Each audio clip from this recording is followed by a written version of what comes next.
Yeah, apologize. Practice ran a little over. We obviously got big game coming up. Not just the fact it's Auburn, which every game against Auburn's a big game, but we're trying to get ourselves right. The second half of conference play didn't have the start to conference play like we wanted in the first half. I think we've learned a lot. Some of the lessons I would have loved to have learned in non-conference, which is the point of playing the tough non-conference schedule we play. But sometimes it takes more than a few losses to learn some of the lessons we need to learn. So here we are halfway through conference play, got half it left, starting on the road at our rival, and Steven's done a pretty good job. I think, you look at some of the wins he's gotten since and it seems like he's kind of got his rotation down, and they're playing their best basketball of the year. I think he's got 5 wins over Final Four coaches, so he's done a good job. They've got good talent. Hall's playing very well right now. I think he's the only player in the SEC top 10 in scoring and rebounding both. So talented guy. We've got to make sure we do a good job on him.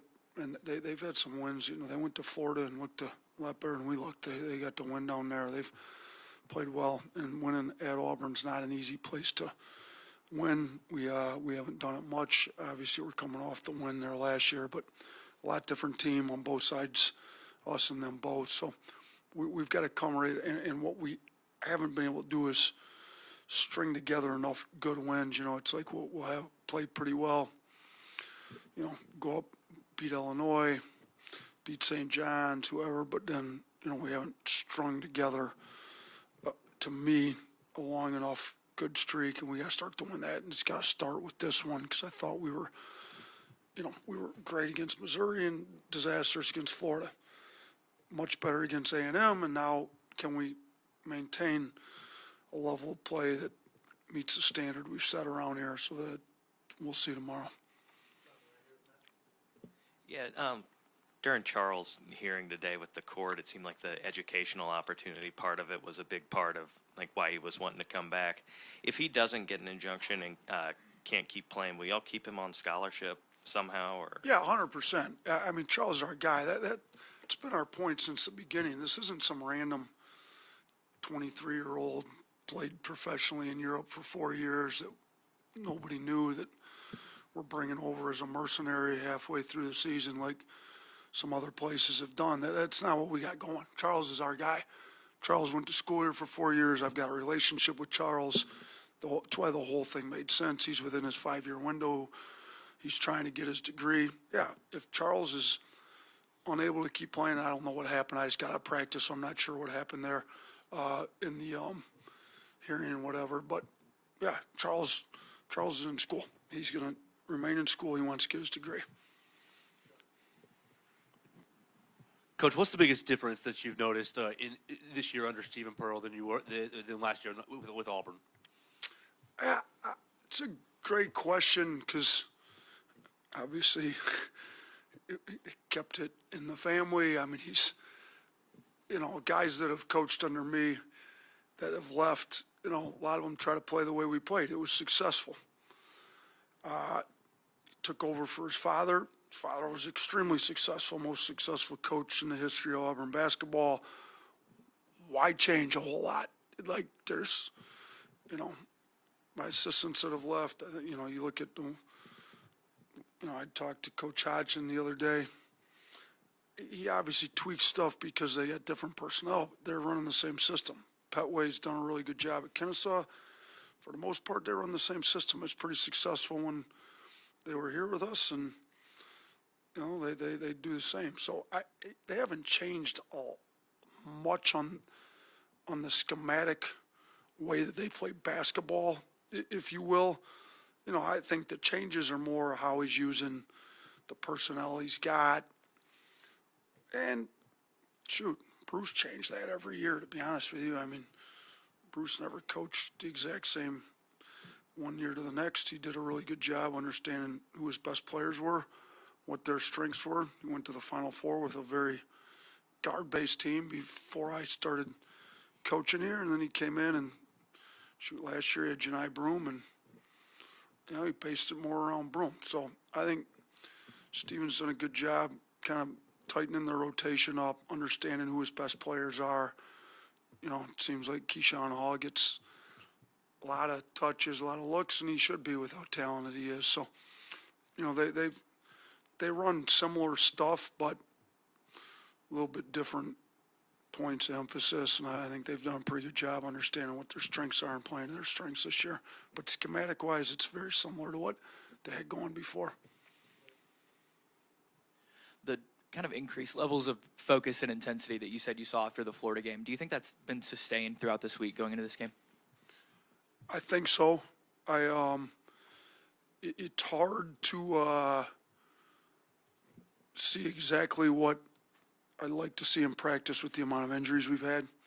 It's been, Clark's been doing this a long time, one of the best trainers in the business. It's had the most random, odd, unlucky amount of injuries I've ever had coaching, and he's ever had as a trainer. So to Taylor practice today, I thought he was moving pretty well. LeBaron's still trying to recover from that thigh bruise he had at the end of the first half last game, so he wasn't able to practice today. It's like we never have a full roster to practice with, so I do think the intent and the intensity in practice was there. Just sometimes the guys that you need to get reps to get where we're at aren't available to practice. It just seems to have been that way all year with this group. Yeah, Greg Sankey signed an affidavit in support of the NCAA just against Chuck. What do you make of that? Yeah, I was made aware of that last night. We're really disappointed with all the eligibility issues and the inconsistencies in the entire system. And obviously, I'm really disappointed that Charles is the one that seems to be where all the focus is, because there's plenty of others that have been made eligible, whether by NCAA ruling themselves that are not eligible by what the rules state, or by a court injunction, and for whatever reason, Charles seems to be the only focus anywhere right now, and I'm really disappointed that that's happened, and I'm not sure why, but it's not really my spot to make any comments on any of the court proceedings. So I'm not an attorney, and we're going to let them handle all that. From a preparation standpoint for Auburn, have you taken the approach that it's better to just presume the worst case scenario, Charles can't go, maybe you give Noah Williamson a few extra practice reps that he would need if he's got to play more minutes, or do you play it like Charles is good to go? We're playing like Charles is good to go. I think the right thing will be done here. We played it like Charles will play. You mentioned Taylor practice today. Do you expect him to be able to go tomorrow? I expect Taylor to play tomorrow, yes. Relationship interactions with Stephen Pearl been like over the years, and how do you say he's different than Bruce? When I first got to know him, he was an assistant under his dad, and I got here, and I've kind of seen him out on the road as an assistant. Now, before we played the, was it the basketball in Boutwell, or balling in Boutwell, I think they call it this year, we did a little panel together. I thought he's been pretty insightful, to be honest with you. I think I've enjoyed some of his comments on the current state of basketball, and I think he's pretty well spoken, well thought out. He's grown up in the business, obviously with his dad coaching pretty much Stephen's entire life, and then him playing in the SEC at Tennessee. I think he's got good background on it. He's younger than his dad. He's got some different viewpoints, probably a little more laid back. Seems like he's maybe a little less into politics at this stage of his life, I'd say, at least from what I know of him. But I've enjoyed talking to him out on the road and meeting with him here and there. I think he's doing a really good job this year as a Sure, it's not easy. Listen, whether it was your dad or anybody, it's not easy coming in and taking over for the best coach in the history of a school in any sport. I mean, think about some of the guys that taking over for the best. Not easy coming in and taking over for Bob Knight. Not easy coming in and taking over for Dean Smith, Roy Williams. Like, I mean, these guys are not easy. Bruce Pearl is the equivalent of that to Auburn. It's been by far their best coach in the history of their program. So whether it was his son or not, it was not easy coming in. And I think he's done pretty well in the circumstances.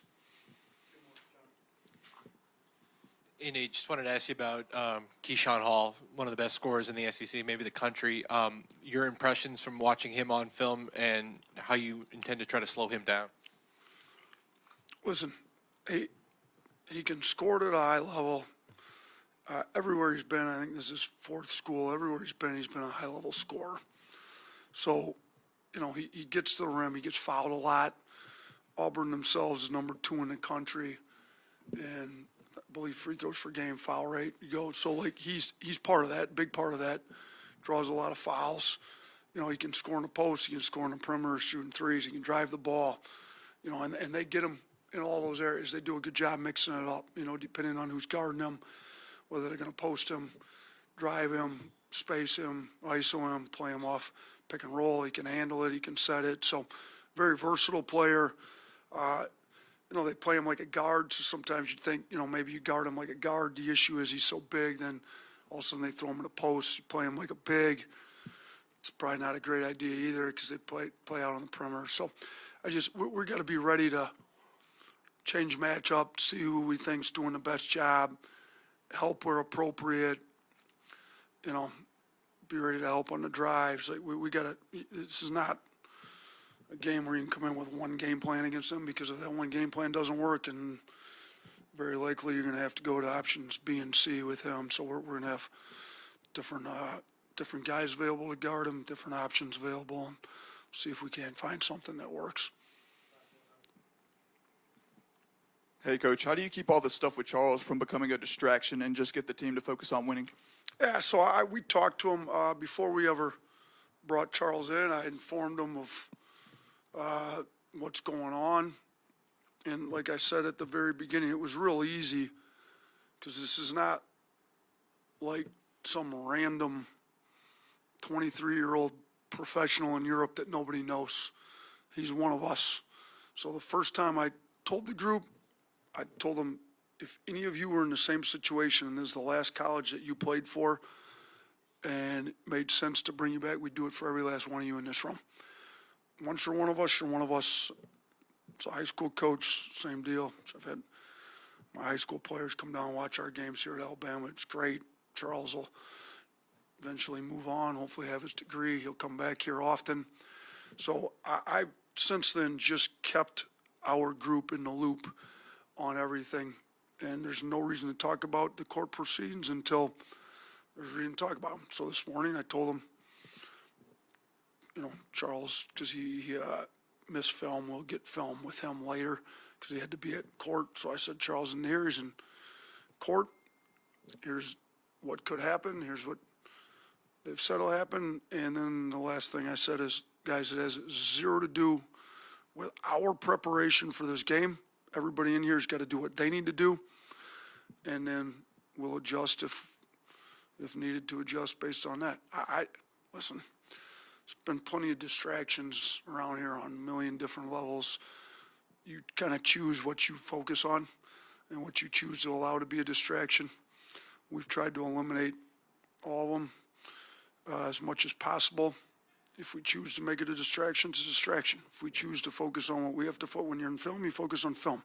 When you're in practice, you focus on practice. When you're in the game, you focus on the game. If we're not disciplined enough to focus where our feet are at in every setting we're at, then we don't deserve to be playing good basketball. And to be honest with you, before Charles ever came about, we haven't always been able to focus on what we need to focus on this year. And it's a problem with every young student athlete at some point. I take social media off my phone during the year. Like, there's no point in looking at what everybody's got to say. It has nothing to do with how I need to coach my team. I think they just need to focus on what they got to focus on, focus where their feet are at. And I think sometimes you get like laser focus when there's a potential for a lot of distractions. Sometimes that makes you really focus in. I hope that's what's happening with our group right now.